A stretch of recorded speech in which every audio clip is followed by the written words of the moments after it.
सबको जय मसीह की। आइए इस समय, इससे पहले कि हम परमेश्वर के वचन में जाएं, आइए अपने मनों को प्रार्थना के द्वारा तैयार करते हैं।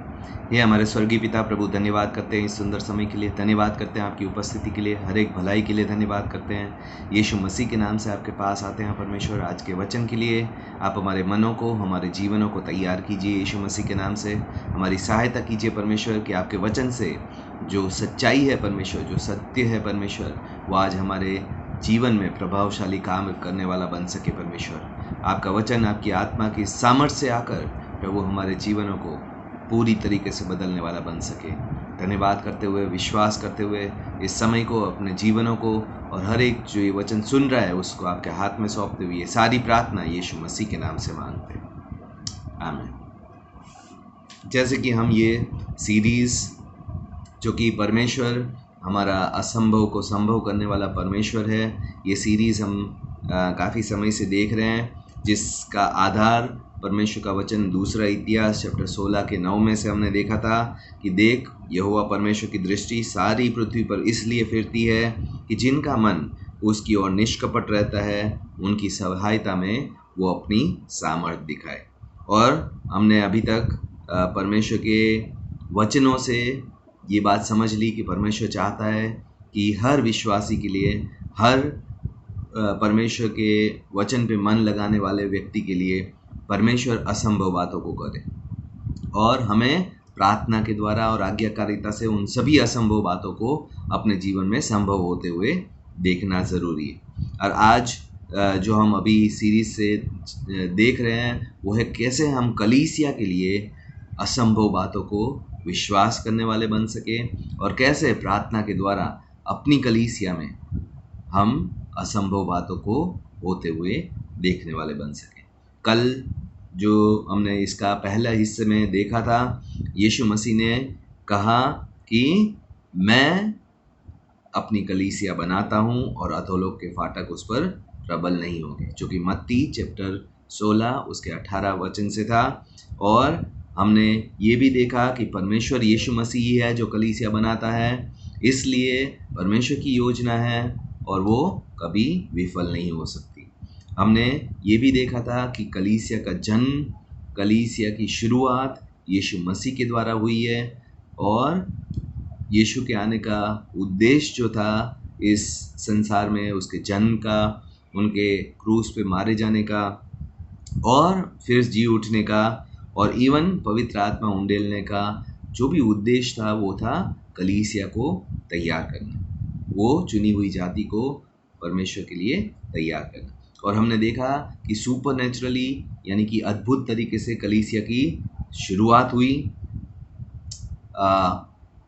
ऊपरी कोठरी से जब 120 विश्वासी चेले ऊपरी कोठरी में प्रार्थना कर रहे थे, डरे हुए थे, तब से कलीसिया की शुरुआत हुई। और हम देखते हैं कैसे कलीसिया बढ़ती रही, कैसे कई लोगों ने कलीसिया ख़त्म करने की कोशिश की, लेकिन आज भी कलीसिया जो है, क्योंकि परमेश्वर की योजना है, इसलिए आज भी बढ़ रही। और कोई भी, हमने समझा था, कोई भी बात, कोई भी मनुष्य की योजना, कोई भी शैतान की ताकत कलीसिया को रोक या ख़त्म नहीं कर सकती। और हमने ये भी देखा था कि कलीसिया का उद्देश्य जो है वो है एक आत्मिक लड़ाई लड़ना, इस संसार में परमेश्वर के राज्य के लिए आत्मिक लड़ाई लड़ना, जिसमें हमने देखा था कि परमेश्वर चाहता है कि उसकी कलीसिया अधोलोक के फाटक पे प्रबल होने वाली बन सके और ज़्यादा से ज़्यादा कलीसिया बढ़ने वाली बन सके। और परमेश्वर ही है जो लोगों को कलीसिया में जोड़ता है। हमने कल ये बात समझी थी कि हम नहीं हैं जो कलीसिया में लोगों को लाते हैं, परमेश्वर ही है जो कलीसिया में लोगों को लाता है। आज जो हम देखने जा रहे हैं वो कलीसिया की बढ़ोतरी के बारे में परमेश्वर के वचन को देखेंगे, और उसके बाद कैसे परमेश्वर की योजना है कलीसिया बढ़ाने की, कलीसिया को मल्टीप्लाई यानी कि गुणा करने की, और कैसे परमेश्वर की योजना है हर एक जगह पे कलीसिया स्थापित करने की, या तो परमेश्वर के लोगों को हर एक जगह पे फैलाने की। ठीक है, आज हम जो वचन देखने जा रहे हैं वो परमेश्वर के वचन मैथ्यू चैप्टर 9 उसके 38 में देखेंगे, जिसमें परमेश्वर का वचन कहता है, इसलिए खेत के स्वामी से विनती करो कि वह अपने खेत काटने के लिए मजदूर भेज दे। इंग्लिश में लिखा है, pray to the lord of harvest to send more labourers for his harvest field. अभी हार्वेस्ट का मतलब यहाँ पे हिंदी में खेत के स्वामी, लॉर्ड ऑफ हार्वेस्ट का मतलब खेत के स्वामी करके दिखाया गया है, लेकिन जो उसका असली ट्रांसलेशन है वो होता है परमेश्वर जो तैयार फसल को काट कर इकट्ठा करने वाले का परमेश्वर। ठीक है, इसलिए हमें ये समझना ज़रूरी है कि फसल परमेश्वर तैयार करता है, लोगों के मनों को परमेश्वर तैयार करता है। पता नहीं आप और मैं ये बात समझ पाए कि नहीं समझ पाए कि हम परमेश्वर के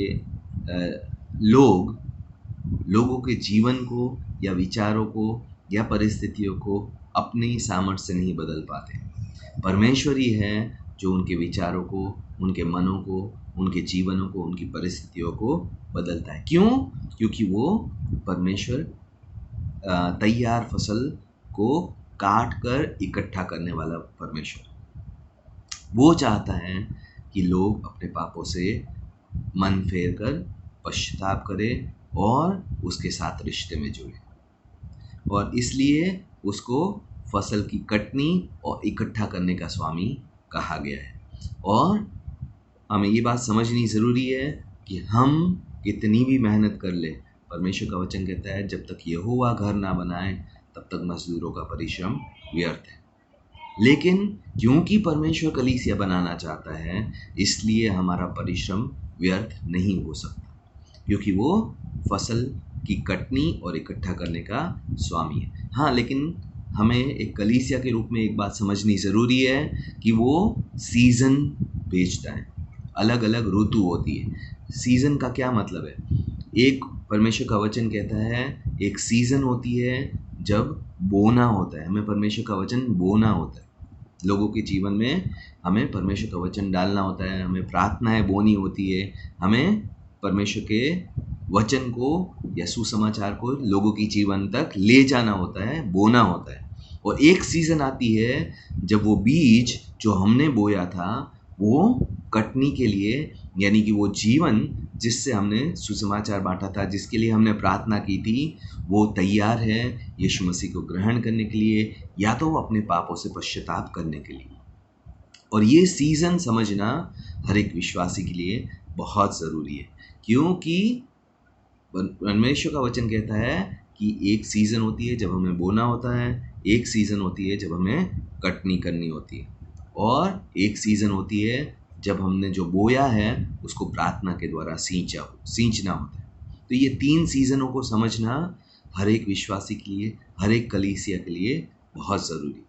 कई पास्टर्स या कई जो विश्वासी होते हैं वो बोलते हैं कि हमें परमेश्वर ने जहाँ रखा है वो बहुत ही कठिन या तो बहुत ही सख्त ग्राउंड है, लोगों के मन बहुत सख्त है, लोग विश्वास नहीं करना चाहते, लोग यीशु मसीह के बारे में गलत धारणाएं रखते हैं। लेकिन हमें ये समझना ज़रूरी है, तब हमारा सीज़न जो है वो है परमेश्वर के वचन को बोना और प्रार्थनाओं के द्वारा सींचना, क्योंकि परमेश्वर ही है जो भूमि को यानी कि मनों को बदलता है। ठीक है, और एक सीज़न है, अगर आज हम बो रहे हैं, परमेश्वर का वचन कहता है बोते टाइम रोते हुए आंसुओं के साथ, दुख के साथ बोना पड़ता है, और काटते टाइम हम हर्ष के साथ काटते हैं। वैसे ही हमें जब परमेश्वर का वचन बोना होता है तो हमें सख्त लोगों के साथ, सख्त मन वालों के साथ भी परमेश्वर के वचन को बांटना होता है, प्रार्थना करनी होती है, और रातों रात वो बीज नहीं निकल जाएगा या रातों रात उनके मन नहीं बदले। हमें ये बात समझनी ज़रूरी है कि सीज़न है हर एक कलीसिया में। कई कलीसिया को सिर्फ बोने के सीज़न में रखा है, कई कलीसिया को काटने के सीज़न में रखा है, कई कलीसिया को जो बीज बोया गया है उसको प्रार्थना के रूप में पानी देने के लिए रखा है। लेकिन कई कलीसिया को तीनों सीजन से गुजरना पड़ता है कि हाँ, एक जगह में हम बो भी रहे हैं, एक जगह हम प्रार्थना भी कर रहे हैं और एक जगह कटनी भी कर रहे हैं। हो सकता है एक ही समय पे हमारी कलीसिया में या हमारे जीवन में तीनों सीजन हो या अलग अलग जगहों पे एक एक सीजन चल रहा हो, लेकिन हमें ये 3 सीजन यानी कि 3 ऋतु समझनी ज़रूरी है जो परमेश्वर के वचन के अनुसार सच है। ठीक है, इसलिए जब हम बोते हैं तो हम मुश्किल है करके बोना बंद ना करें। जब हम सींचते हैं तो मुश्किल है, कुछ नहीं हो रहा है करके प्रार्थनाएं बंद ना करें। और जब कटनी है तो हम कटनी करनी है, जब विश्वास में लोगों को लाना है तो ये सोचकर पीछे ना हटे कि अभी शायद उनके जीवन तैयार ना है। ठीक है, इसलिए हमें परमेश्वर ने जो आज्ञा भी दी मैथ्यू चैप्टर 28 के 19 और 20 में, जाओ सारी जातियों को चेला बनाओ। इसका मतलब हमें जो है सुसमाचार प्रचार करना है, प्रार्थनाएं करनी है, जो विश्वास करे उन्हें परमेश्वर की शिक्षाएं देती रहनी, और ये कंटिन्यूअस चलता रहता है। जैसे एक किसान बोता है सीजन में, फिर काटता है, फिर दूसरी सीजन में दूसरा बोता है, फिर काटता है, फिर सीजन में बोता है, काटता है। ये कंटिन्यूअस लगातार किसान के जीवन में पूरे साल चलता रहता है। तो कलीसिया और विश्वासी के जीवन में भी बोना, सींचना और काटना चलता ही रहना चाहिए। डिसाइपल मेकिंग, चेले बनाना कंटिन्यूअस रहना चाहिए। और परमेश्वर है जो कटनी को लेके आता है। इसलिए परमेश्वर का वचन कहता है कि देखो खेत तो पके हुए हैं, कटनी के लिए तैयार है। हमें परमेश्वर के वचन से सच्चाई को देखना है। अगर परमेश्वर का वचन कहता है खेत पके हुए हैं, तैयार है कटनी के लिए, तो हमें अपनी आंखें, आत्मिक आंखें खोल कर देखना है, परमेश्वर मुझे वो खेत दिखा, मुझे वो लोग दिखा जो कटनी के लिए, विश्वास के लिए, पश्चाताप के लिए तैयार है। और हमें अगली बात जो देखनी है, परमेश्वर ही है जो बड़ी बड़ी कटनी भेजता है। अगर हम बाइबल में देखेंगे तो समारिया में यूहन्ना चैप्टर 4 में एक सामरी स्त्री से यीशु बात करके हम देखते हैं पूरा सामरिया विश्वास में आ जाता है। एक व्यक्ति को सुसमाचार प्रचार के द्वारा बड़ी फसल परमेश्वर ने, यीशु मसीह ने खुद काटी पूरे समारिया के रूप में। और वही समारिया हम देखते हैं प्रेरितों के काम चैप्टर 8 में, फिर से फिलिपुस के प्रचार करने से, चिन्ह और चमत्कार के द्वारा फिलिपुस के सुसमाचार प्रचार से फिर से समारिया में बहुत बड़ी कटनी आती है। और हम देखते हैं इवन यरूशलेम की कलीसिया जब पवित्र आत्मा उतरती है तो एक बहुत बड़ी कटनी का समय आता है।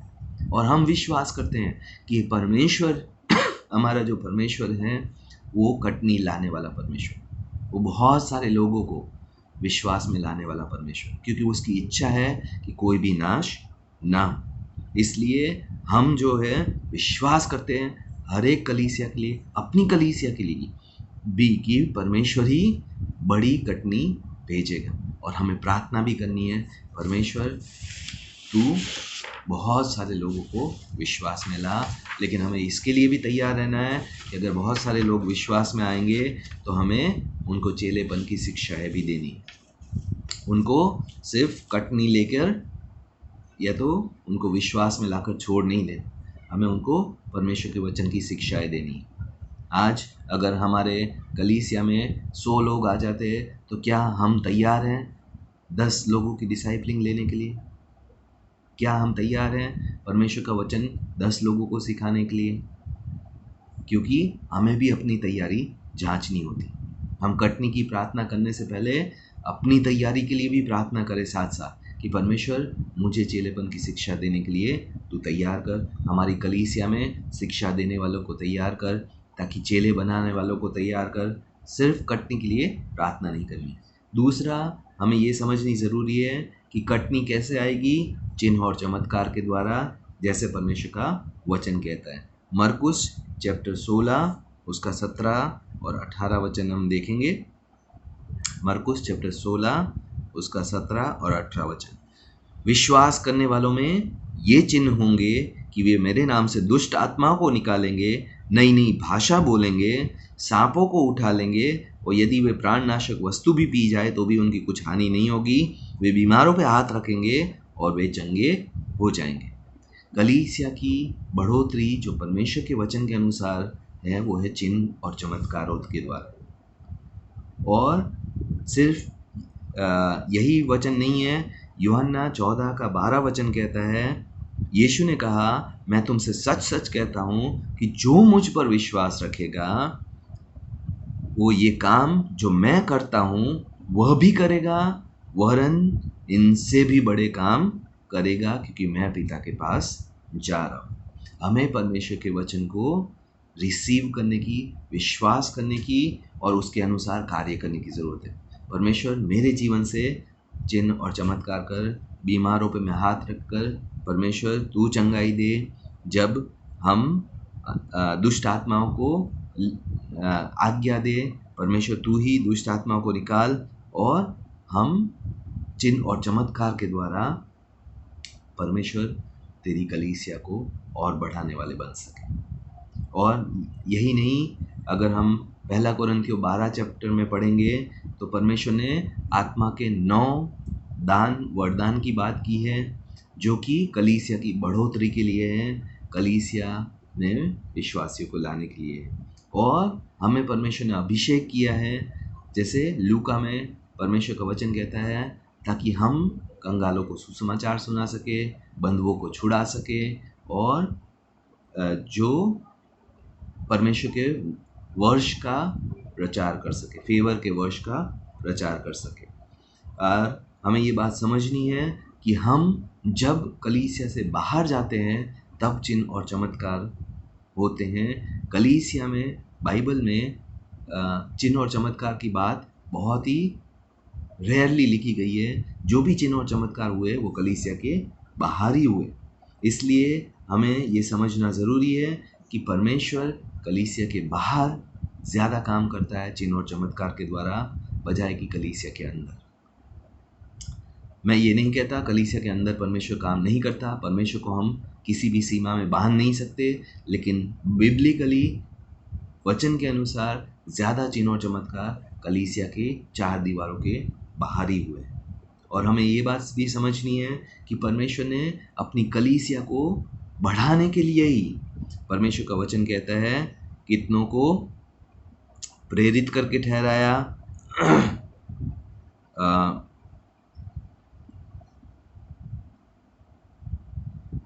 पहला कोरिन्थियों चैप्टर 12 में ही हम देखते हैं कि परमेश्वर ने कितने को प्रेरित करके ठहराया, कितने को भविष्यवक्ता करके ठहराया, कितने को सुसमाचार प्रचार करके ठहराया, कितने को पास्टर्स या तो शिक्षक करके ठहराया। और परमेश्वर ने ये सब किया ताकि कलीसिया और बेहतर रूप से बढ़ने वाली बन सके और बेहतर रूप से संचालित होने वाली बन सके। और सिर्फ हम अपनी ही कलीसिया के लिए ये विश्वास नहीं रखते या ये प्रार्थना नहीं करते कि सिर्फ हमारी ही कलीसिया बढ़े। हमारी कलीसिया के द्वारा जो डॉटर चर्चेस, यानी कि हमारी कलीसिया के द्वारा जो नए कलीसिया खुली है, उनकी भी बढ़ोतरी के लिए हम वही प्रार्थना करते हैं कि परमेश्वर ने जैसे हमारे कलीसिया में चिन्ह और चमत्कार के द्वारा परमेश्वर बढ़ोतरी देगा, वैसे ही हमारे डॉटर चर्चेस को परमेश्वर बढ़ोतरी देगा। क्योंकि हर एक जीवित प्राणी जो है वो अपने जैसा एक और प्राणी को प्रोड्यूस करता है, उत्पन्न करता है। और कलीसिया परमेश्वर की जीवित जो है वो बीइंग है, लिविंग बीइंग है। इसलिए कलीसिया प्रोड्यूस करना, उत्पन्न करना वो स्वाभाविक है।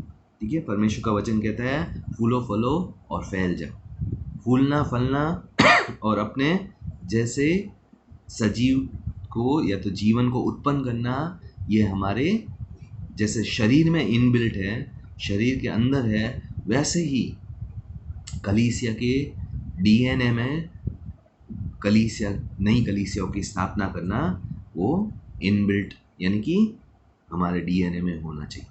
और हमें ये बात समझनी ज़रूरी है कि हमारे डॉटर चर्चेस भी रिप्रोड्यूस करने चाहिए और नया नए कलीसिया को जन्म देते रहना चाहिए। और हमें भी अगर हम मदर चर्चेस है तो हमें भी प्रोड्यूस करते रहना चाहिए, क्योंकि अगर आप याकूब के जीवन से देखेंगे तो वो बूढ़े होने तक वो बच्चों को पैदा करते रहे। अब्राहम के जीवन में हम देखेंगे तो उसने 99 साल में भी एक अपने बच्चे को जन्म दिया। परमेश्वर कभी भी बुढ़ापे को परमेश्वर की लिमिटेशन नहीं मान लेते, या शरीर की दुर्बलता को परमेश्वर की लिमिट मानकर हम नहीं चल सकते, क्योंकि परमेश्वर जो है वो असंभव को संभव करने वाला परमेश्वर। हम कितने भी बूढ़े हो, कितने भी जवान हो, कितने भी छोटे हो, कितने भी बुजुर्ग हो, हमें ये बात समझनी है कि परमेश्वर ने हमें बढ़ोतरी देने वाले स्वभाव से भरा है। हम नए विश्वासियों को, नई कलीसिया को हम पैदा कर पाएंगे अपनी प्रार्थनाओं के द्वारा, अपने दान के द्वारा, अपने सुसमाचार प्रचार के द्वारा और अपने भेजने के द्वारा। जैसे हमने अपनी कलीसिया के 2 सदस्यों को भेजकर एक नई कलीसिया स्थापना करने की योजना रखी है, वो कंटिन्यूअस रिप्रोड्यूस होनी ही चाहिए, क्योंकि यही परमेश्वर के वचन के अनुसार है। और लास्ट में हमें ये भी समझना ज़रूरी है कि परमेश्वर हमारी कलीसिया की और हमारे डॉटर चर्चेस की, या तो हर एक कलीसिया जो उसने स्थापित की है उसकी सारी ज़रूरतों को पूरी करने वाला परमेश्वर है। वो ना सिर्फ हमारी ज़रूरत पूरी करेगा ताकि हम नए डॉटर चर्चेस चालू कर सके, हम नई सेवकाई शुरू कर सके, वो डॉटर चर्चेस की भी सारी ज़रूरतों को पूरा करेगा।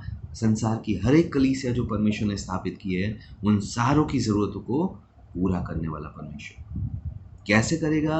परमेश्वर कहता है जो अधर्मियों की संपत्ति परमेश्वर उसको खुश करने वालों या परमेश्वर के विश्वास में चलने वाले लोगों को वो देकर परमेश्वर उसकी ज़रूरतों को पूरा करेगा। हमें क्या करना है? विश्वास योग्य रहना, अपनी प्रार्थनाओं में, अपने दानों में, अपने MFP में, अपने भेजने में। परमेश्वर अगर हमें भेज रहा है नई कलीसिया शुरू करने के लिए, तो हमें जाने के लिए हमें विश्वास योग्य रहना। हमारी विश्वास योग्यता ही परमेश्वर की योजना को पूरी करेगी।